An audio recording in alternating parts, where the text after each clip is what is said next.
وہ کون سی حکومت تھی جسے گرانے کے لیے امریکہ نے ہر ممکن کوشش کی مگر کامیاب نہ ہو سکا؟ وہ کون تھا جس نے اپنی مسلح افواج کے کمانڈر ان چیف کے عہدہ سے خود ہی استعفیٰ دے دیا؟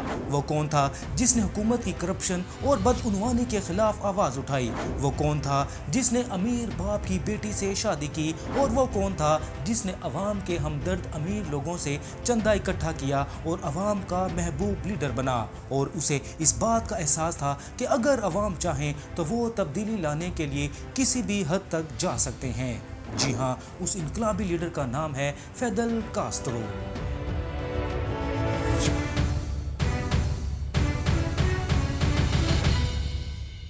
ویسٹ انڈیز ریجن کے سب سے بڑے ملک کیوبا کے انقلابی لیڈر فیدل کاسٹرو دنیا کے سرکردہ رہنماؤں میں شمار ہوتے ہیں۔ انہوں نے 1959 میں کیوبا میں انقلاب برپا کرنے کے بعد عنان اقتدار سنبھالا اور 2018 تک صدارت کے عہدہ سے خود الگ ہونے تک ان کی حکومت کو ختم کرنے کی ہر سازش برے طریقے سے ناکام ہوئی۔ فیدل کاسترو سوویت یونین کے بانی لینن اور عظیم کمیونسٹ فلسفی کارل مارکس کے نظریات سے متاثر تھے اور اپنے ملک کیوبا کو انہوں نے کمیونسٹ ملک بنا دیا اور سوویت یونین کی طرز پر ہی کیوبا میں یک جماعتی نظام قائم کر کے تمام اختیارات کا منبع حکمران جماعت کمیونسٹ پارٹی کو بنا دیا۔ تمام صنعتوں اور زرعی زمینوں کو سرکاری تحویل میں لے لیا اور پورے ملک پر ہر لحاظ سے مکمل گرفت حاصل کر لی۔ فیدل کاسترو 1959 سے 1976 تک جمہوریہ کیوبا کے وزیر اعظم رہے۔ 1976 میں وہ صدر مملکت بن گئے اور 2008 تک بلا شرکت غیر بطور صدر کیوبا کے سیاہ و سفید کے مالک رہے۔ کیوبا کے حکمران جماعت کمیونسٹ پارٹی، جس کی بنیاد انہوں نے 1959 میں رکھی، کے فرد سیکرٹری کی حیثیت سے انہوں نے 2011 تک خدمات سر انجام دی۔ بین الاقوامی سطح پر کردار ادا کرتے ہوئے فیدل کاسترو 1979 سے 1983 تک غیر جانبدار ممالک کی تنظیم کے سیکرٹری جنرل رہے اور ایک مرتبہ پھر 2006 سے 2008 تک اسی تنظیم کے سیکرٹری جنرل کے طور پر خدمات سر انجام دیں۔ فیدل کاسترو، جن کا مکمل نام فیدل الیجیندرو کاسترو روز تھا، روز ان کی والدہ کا نام تھا جسے انہوں نے اپنی تمام زندگی اپنے نام کا حصہ بنایا۔ فیدل کاسترو کے والد اینجل کاسترو شمال مغربی اسپین کے رہائشی تھے اور ایک معمولی کسان تھے۔ 1895 کو وہ اسپینش آرمی میں بھرتی ہو گئے۔ 1898 میں امریکہ نے اسپین کے خلاف جنگ کا آغاز کر دیا، جس کے نتیجے میں انہوں نے کیوبا کو ہسپانوی تسلط سے باہر نکال کر اپنی خود مختار حکومت بنانے کا موقع فراہم کر دیا اور 1902 میں وہاں اپنی پسند کی حکومت قائم کروا دی۔ اس آزادی کے ثمرات سے فائدہ اٹھانے کے لیے اینجل کاسترو کیوبا منتقل ہو گئے اور یہاں انہوں نے مختلف کاروباری ذرائع سے خاطر خواہ دولت جمع کر لی۔ 1945 میں فیدل کاسترو نے ویانا یونیورسٹی میں قانون کی تعلیم حاصل کرنے کے لیے داخلہ لے لیا۔ یونیورسٹی میں ان دنوں حکومت کے خلاف مظاہروں میں اسٹوڈنٹ یونین نمایاں کردار ادا کر رہی تھی۔ فیدل کاسترو اپنے مزاج کے مطابق یونیورسٹی کی سیاست میں سرگرم ہو گئے۔ انہوں نے بائیں بازو کی متحرک طلباء تنظیم popular socialist party, socialist evolutionary movement اور ریولیوشنری یونین سے زبردست روابط قائم کر لیے۔ نومبر 1946 میں فیدل کاسترو نے حکومت کی کرپشن اور بدعنوانی کے خلاف ایک زوردار تقریر کی، جو اگلے روز کیوبا کے تمام اخبارات میں نمایاں طور پر شائع ہوئی، جس نے انہیں پورے ملک میں متعارف کروا دیا۔ 1947 میں فیدل کاسترو نے ایک نئی سوشل جماعت party of the Cuban people میں باقاعدہ شمولیت اختیار کر لی۔ یہ پارٹی کیوبا کے انتہائی مقبول کمیونسٹ لیڈر ایڈورڈو شیبا نے قائم کی تھی۔ 1948 میں کیوبا کی حکومت نے بسوں کے کرایوں میں اضافہ کر دیا۔ ان دنوں طالب علموں کے لیے آمد و رفت کا ذریعہ صرف بسیں تھیں۔ کرایوں میں اضافے کے باعث طالب علم سخت مالی مشکلات کا شکار ہو گئے اور انہوں نے حکومت کے خلاف شدید احتجاج شروع کر دیا۔ فیدل کاسترو نے اس احتجاج کو بلندیوں پر پہنچا دیا اور طالب علموں کی موثر آواز بن کر وہ ملک بھر میں شہرت کی بلندیوں کو چھونے لگے۔ 1948 میں ہی فیدل کاسترو نے یونیورسٹی کی ایک طالبہ مرتا سے شادی کر لی۔ یہ دونوں کی پسند کی شادی تھی، مگر دونوں کے خاندان اس شادی کے حق میں نہ تھے۔ مرتا کے والد بہت امیر آدمی تھے، تاہم انہوں نے کچھ عرصہ بعد اس شادی کو قبول کر لیا اور اپنی بیٹی کو بہت ساری دولت سے نواز دیا، جس سے فیدل کاسترو کو بھی اپنی سیاسی سرگرمیاں جاری رکھنے میں بڑی مدد ملی۔ 1950 میں ڈاکٹر آف لاء کی ڈگری حاصل کرنے کے بعد فیدل کاسترو نے قانون کے پروفیسر کے طور پر ملازمت اختیار کر لی۔ اس کے ساتھ ہی انہوں نے اپنے سوشلسٹ ساتھیوں کے ساتھ مل کر لیگل پریکٹس شروع کر دی، جس کا مقصد کیوبا کے غریب عوام کو ان کے جائز حقوق دلوانے میں ان کی مدد کرنا تھا۔ مالی طور پر فیدل کاسترو اور ان کے ساتھیوں کو لیگل پریکٹس سے زیادہ فائدہ نہ ہوا۔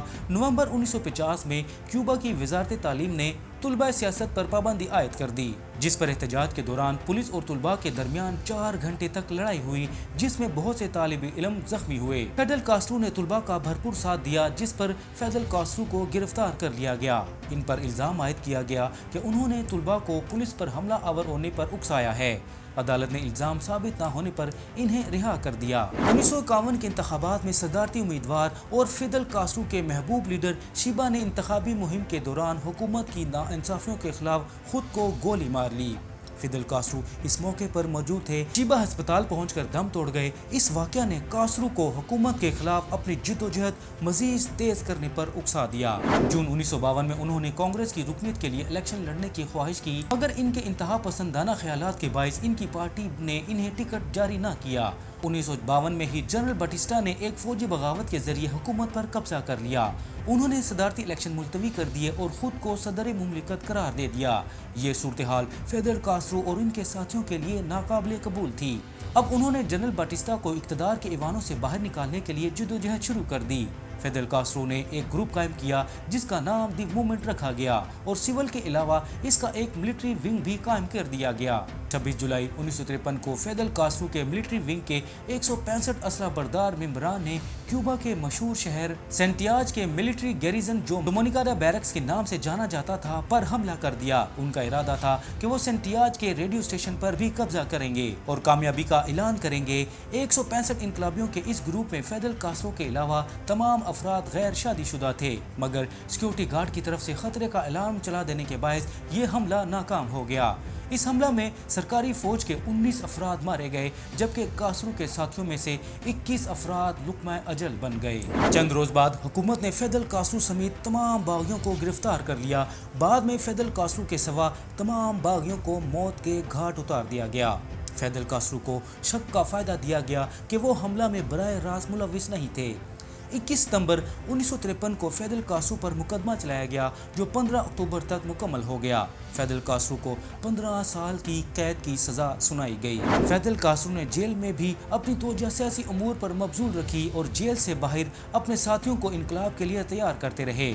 जेल में उन्होंने कैदियों को पढ़ाना भी शुरू कर दिया। वो रोजाना 5 घंटे तदरीसी अमल पर सर्फ करते और जेल की लाइब्रेरी से भरपूर इस्तिफादा हासिल करते। 1955 के अवाइल में सदर बाटिस्टा की हुकूमत के खिलाफ शदीद हंगामे शुरू हो गए और मुतअद्दिद मकामात पर बम धमाके भी हुए। फिडेल कास्ट्रो के भाई को एक बम धमाके का मुजरिम करार दिया गया, जिस पर इन्हें क्यूबा से फरार होकर पड़ोसी मुल्क में पनाह लेनी पड़ी। 7 जुलाई 1955 को फिडेल कास्ट्रो ने खुद भी जला वतनी इख्तियार कर ली, मगर इनके लातादाद इनकलाबी साथी क्यूबा में ही मुकीम रहे और फिडेल कास्ट्रो की हिदायत के मुताबिक हुकूमत मुखालिफ सरगर्मियां जारी रखी। फिडेल कास्ट्रो और इनके भाई और इनके मुतअद्दिद साथियों को मेक्सिको की हुकूमत ने सियासी पनाह दे दी। मेक्सिको में क़याम के दौरान फिडेल कास्ट्रो की मुलाकात अर्जेंटाइन से ताल्लुक रखने वाले एक मार्क्सस्ट लेनिस्ट लीडर और गोरिल्ला जंग के माहिर शे गोलरा से हुई, जो बाद अज़ां जबरदस्त दोस्ती में तब्दील हो गई। शे गोलरा अमरीकी इंपीरियलिज्म के सख्त मुखालिफ थे। फिडेल कास्ट्रो के भाई कास्ट्रो ने भी बड़ी तादाद में इनकलाब पसंदों फासिस्ट जनरल बाटिस्टा की हुकूमत का तख्ता उलटने पर आमादा कर लिया। उधर फिडेल कास्ट्रो ने अपनी सरगर्मियों को जारी रखने के लिए फंड्स जमा करने की मुहिम शुरू कर दी। उन्होंने अमेरिका का दौरा किया और इनकलाब के हामी और क्यूबा के अवाम के हमदर्द अमीर लोगों से चंदा इकट्ठा किया। दीगर मुतअद्दिद अमीर लोगों के अलावा अमेरिका में जला वतनी की जिंदगी गुजारने वाले क्यूबा के साबिक सदर प्रियो ने $1 लाख की खतीर रकम भी फिडेल कास्ट्रो को पेश की। कास्ट्रो ने इस रकम से एक बड़ी कश्ती और कुछ असला खरीदा और 25 नवंबर 1956 को इस कश्ती पर सवार होकर अपने 81 इनकलाबी साथियों के हमरा क्यूबा के लिए रवाना हो गए। इन साथियों के पास 90 राइफलें, 3 मशीन गनें, 40 पिस्तौल और चंद टैंक शिकन गनें थीं। उनकी कश्ती 2 दिसंबर 1956 को क्यूबा के एक साहिल पर लंगर अंदाज हुई। फिडेल कास्ट्रो और इनके साथियों ने स्केरा मेस्त्रा के जंगल को अपनी पनाहगाह बना लिया और क्यूबन हुकूमत के खिलाफ गोरिल्ला जंग शुरू कर दी।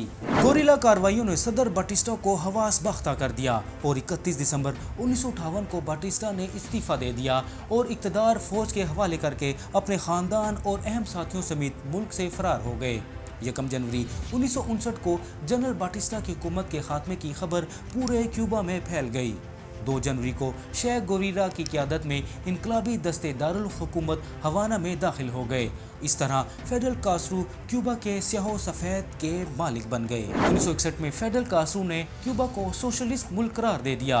अमेरिका और क्यूबा के सोशलिस्ट ब्लॉक में चले जाने से फेडरल कास्ट्रो का सख्त मुखालिफ हो गया और ये मुखालफत कभी ख़त्म न हो सकी।